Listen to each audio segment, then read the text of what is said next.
అందరికీ నమస్కారం అండి. ఎలా ఉన్నారు అందరూ? అందరూ బాగున్నారని అనుకుంటున్నాను. సో, ఇవాళ చూసారు కదా! బయోటిన్ అనమాట. సో, మన మిల్లెట్ బాక్స్‌లో ఉండే సెవెంత్ లడ్డు లేదా సెవెంత్ పౌడర్ వచ్చేసి బయోటిన్. సో, ఇది ఎందుకొచ్చింది మిల్లెట్స్ మధ్యలో అని మీకు డౌట్ రావచ్చు.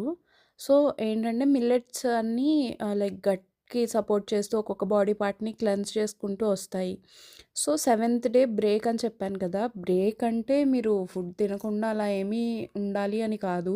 సో, గట్‌కి ఒక బ్రేక్ వస్తుందనమాట. సో, అది కంప్లీట్‌గా మళ్ళా రీచార్జ్ అవుతుంది నెక్స్ట్ వీక్ కోసం. సో, ఆ గ్యాప్‌లో మనం బయోటిన్ తీసుకుంటాము.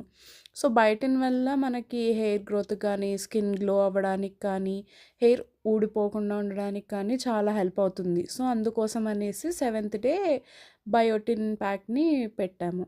సో, ఈ బయోటిన్ కూడా సేమ్ మనకి బాక్స్‌లో ఒక 20 గ్రామ్స్ సాచెట్ వస్తుంది. ఆ సాచెట్‌ని మీరు యాక్చువల్‌గా బయోటిన్ డ్రై ఫ్రూట్స్ ఇవన్నీ ఉంటాయి కాబట్టి మిల్క్‌తో తీసుకుంటే బావుంటుంది. అలా కాదు వాటర్‌తో తీసుకున్నా కూడా ఏం ప్రాబ్లమ్ లేదు. నార్మల్‌గా స్వీట్‌నర్ యాడ్ చేసుకొని డైలీ మిగిలిన సాచెట్స్ ఎలా తీసుకుంటున్నారో అలా తీసుకోవచ్చు ఇది కూడా. బట్ మిల్క్‌తో అయితే ఇంకొంచెం టేస్టీగా ఉంటుంది అని. అంతేనండి. ఇక్కడితోటి మన మిల్లెట్ బాక్స్‌లో ఉండే అన్ని సాచెట్స్ మనం చూసాము. మీకింకా దీని గురించి ఏమైనా డౌట్స్ ఉంటే చెప్పండి. నేను వాటికి సంబంధించి ఆన్సర్ ఇవ్వడానికి ట్రై చేస్తాను. మళ్ళీ రేపు ఇంకో వీడియోతో కలుసుకుందామండి. అంతవరకు వీడియోని లైక్ చేసి, షేర్ చేయండి. అలాగే యూట్యూబ్ ఛానల్ సబ్స్క్రైబ్ చేసుకోండి. ఇన్‌స్టాగ్రామ్ పేజ్‌ని ఫాలో అవ్వండి. ఉంటానండి.